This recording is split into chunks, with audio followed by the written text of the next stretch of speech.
حضرت عبداللہ ابن عمر رضی اللہ تعالیٰ عنہ نے فرمایا کہ حضور نبی اکرم صلی اللہ تعالیٰ علیہ وآلہ وسلم کی خدمت میں ایک شخص آیا اور اس نے عرض کیا یا رسول اللہ صلی اللہ علیہ وسلم ای الناس احب الی اللہ تعالی و ای الاعمال احب الی اللہ تعالی. آپ نے فرمایا اللہ کے ہاں محبوب ترین شخص کون ہے، یعنی اللہ کو کس شخص سے بہت محبت ہے، اور محبوب ترین عمل کون سا ہے، کون سا عمل ایسا ہے جس سے اللہ کو بڑی محبت ہے. تو اس حدیث میں 9 چیزیں آقا علیہ السلام نے بیان فرمائیں. ان میں سب سے پہلے ارشاد فرمایا سب سے زیادہ اللہ کو جس بندے سے محبت ہے وہ شخص ہے جو اللہ کی مخلوق یعنی دوسرے انسانوں کو زیادہ نفع اور فائدہ پہنچاتا ہے. جو شخص دوسرے لوگوں کو جتنا نفع مند ہے وہ اتنا اللہ کی نگاہ میں محبوب ہے. جس سے انسانیت کو، لوگوں کو، اس میں بیوی بچوں سے شروع ہو جاتا ہے یہ تعلق، اعزاء اقارب سے، پڑوسیوں سے، دوست احباب سے، سوسائٹی کے غریبوں سے، متعلقین سے، امیروں سے، دوسرے لوگوں کو جس شخص سے جتنا فائدہ پہنچے، نفع پہنچے، مال میں، دولت میں، علم میں، اخلاق میں، مدد و نصرت میں، رہنمائی میں، حاجت روائی میں، کسی بھی اعتبار سے، اس کے غم کو خوشی میں بدلنے میں، کسی بھی اعتبار سے جو شخص دوسرے لوگوں کو جتنا زیادہ فائدہ پہنچائے گا اس کی زندگی سے، اس کے طرز عمل سے، اور اس کی فکر میں، ذہن میں یہ چیز جمی رہے گی میں دوسروں کو فائدہ پہنچاؤں، میں دوسروں کے لیے زندہ ہوں، دوسروں کی رہنمائی کے لیے، دوسروں کی حاجت روائی کے لیے، دوسروں کی بھلائی کے لیے، تو جتنی بھلائی آپ کی ذات سے دوسرے کو پہنچے گی اتنا ہی آپ اللہ کی ہاں محبوب ہوں گے. یہ پہلی بات فرمائیں. اور رہ گئے اعمال، اللہ پاک کو سب سے عمل کون سا محبوب ہے؟ فرمایا احب الاعمال الی اللہ تعالی سرور یدخلہ علی مسلم. سب سے زیادہ جس عمل سے اللہ کو محبت ہے وہ یہ کہ بندہ دوسرے کے دل کو خوشی پہنچائے. دیکھیے پہلا جواب جو تھا اس میں آقا علیہ السلام نے فرمایا دوسرے کو فائدہ پہنچائے. وہ عملاً کچھ فائدہ ہے جو دکھائی دیتا ہے کہ اس کی کوئی حاجت تھی، پریشانی تھی، مشکل تھی، اس کو دور کیا اور اس کی مدد کی. دوسری چیز ہے اس کا تعلق ایک کیفیت کے ساتھ، ایک حالت کے ساتھ، فیلنگ کے ساتھ ہے.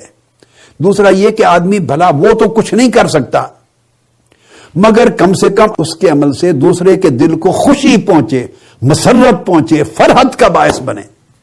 خواہ مسکرا کے دیکھ لے تو خوشی ہو جائے، خواہ اس کا حال چال پوچھ لے خوشی ہو جائے، خواہ اس کی پریشانی کا فکر کر لے، کنسرن ظاہر کر لے تو خوشی ہو جائے، خواہ کسی کام میں اس کی مدد کر لے اس کو خوشی ہو.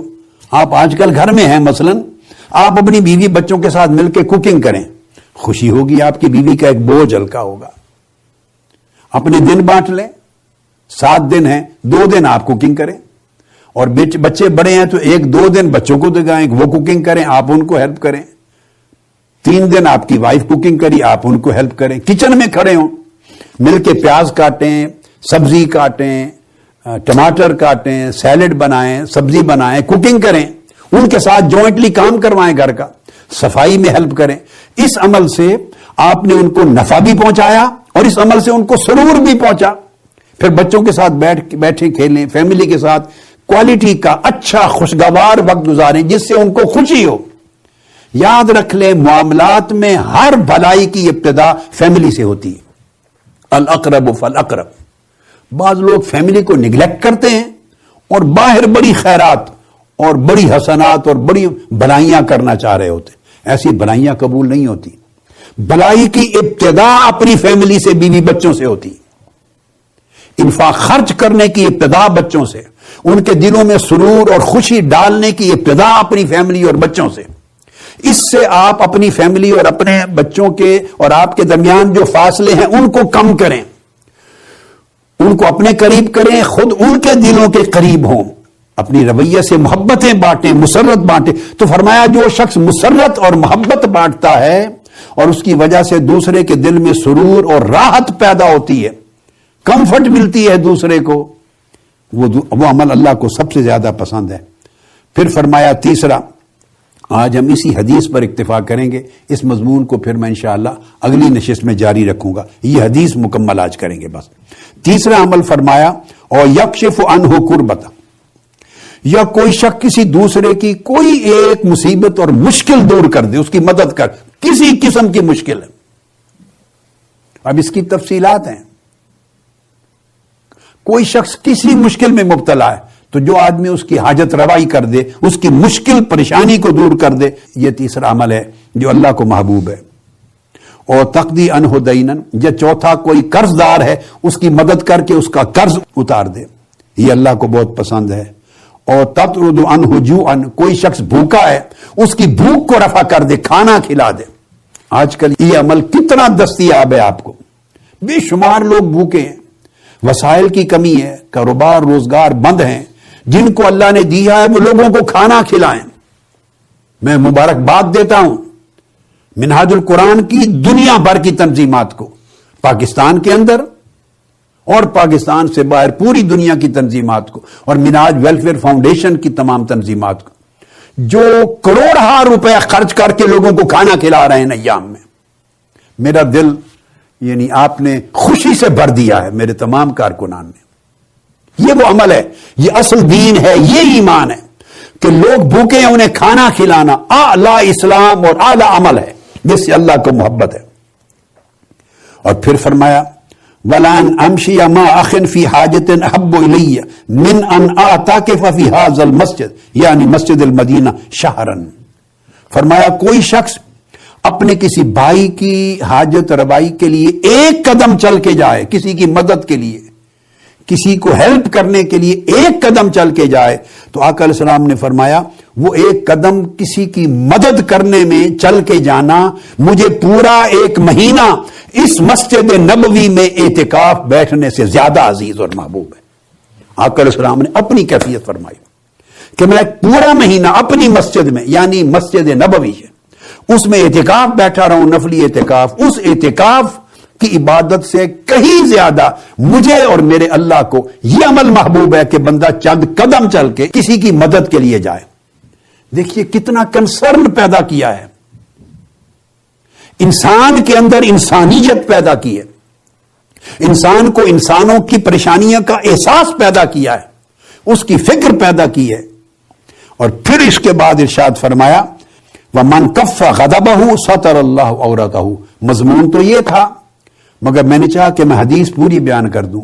آج کا سبجیکٹ جو ہے وہ حصہ اب آیا، مگر میں نے نہیں چاہا کہ حدیث کو آدھا بیان کر دوں آدھا چھوڑ دوں. تو فرمایا جو شخص اپنے غصے کو قابو کر لے، غصے کو کنٹرول کر لے، غصے کو اچھے طریقے سے مینج کر لے، اللہ پاک کو یہ عمل بڑا پسند ہے. وہ اس نیک عمل کے صدقے اس کے گناہ کو، اس کی خرابیوں کو یا اس کی کوئی کمزوریوں پہ پردہ ڈال دے گا. من کف غضبہ ستر اللہ عورتہ، جو شخص میں پھر کہ اپنے غصے کو اچھے طریقے سے کنٹرول کرتا ہے، مینج کرتا ہے، ضبط کر لیتا ہے غصے کو، اللہ پاک اس کے عیبوں پہ پردہ ڈال دیتا ہے. اور یہ بھی محبوب ترین اعمال میں سے. پھر اس کے بعد آگے فرمایا آٹھویں چیز وَمَنْ كَظَمَ غَيْظَهُ وَلَوْ شَاءَ أَنْ يُمْضِيَهُ أَمْضَاهُ مَلَأَ اللَّهُ قَلْبَهُ رَجَاءً يَوْمَ الْقِيَامَةِ. پہلا تو تھا کہ غصہ ظاہر ہو رہا تھا، اس کو روک لیا، کنٹرول کیا اس کیفیت میں. اب دوسری چیز فرمائی ابھی باہر اس کے غصہ ظاہر نہیں ہوا تھا، اندر ابال کی طرح موجود تھا، ارتعاش تھا، اندر اس کی ایجیٹیشن تھی. اور اس کو جس شخص نے کنٹرول کر لیا، اندر ہی غصہ باہر ظاہر ہونے سے بھی پہلے اس کو ضبط کر لیا اور اس کو صبر میں، حلم میں، بردباری میں، ٹھنڈک میں بدل دیا. فرمایا حالانکہ وہ چاہتا تو جس پر غصہ آ رہا تھا اس پر ظاہر کر سکتا تھا، اس کو کوئی نقصان پہنچا سکتا تھا، انتقام لے سکتا تھا، جو وہ چاہتا تھا کچھ نہ کچھ کر گزرتا، مگر اس شخص نے اس کو ضبط کر لیا، اندر ہی ضبط کر لیا اور باہر بھی ظاہر نہیں ہونے دیا. فرمایا وہ عمل اللہ کو اتنا محبوب ہے کہ قیامت کے دن اللہ پاک اس کے دل کو اللہ کی رحمت کی امید کے ساتھ بھر دے گا. جو چاہے گا وہ شخص اللہ پاک اس کو قیامت کے دن عطا کر دے گا.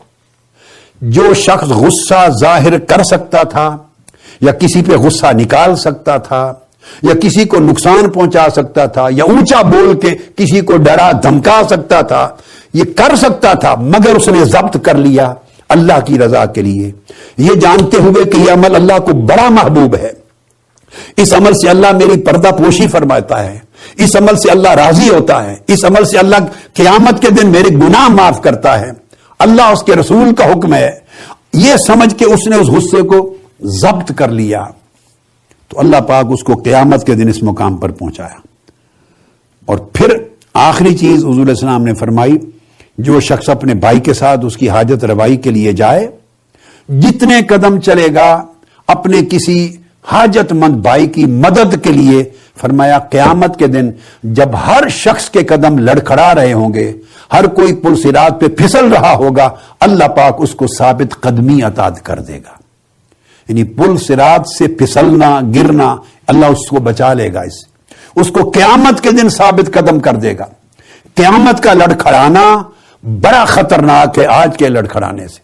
تو فرمایا جو شخص حاجت روائی کرتا ہے، مشکل کشائی کرتا ہے، مدد اور بھلائی کرتا ہے اپنے بھائیوں کے ساتھ، ضرورت مند لوگوں کے ساتھ، اللہ پاک اس کو دنیا میں بھی عزت دیتا ہے، قیامت کے دن بھی ثابت قدمی دیتا ہے، اور سب سے بڑھ کر یہ کہ یہ عمل اللہ کا محبوب ترین عمل ہے۔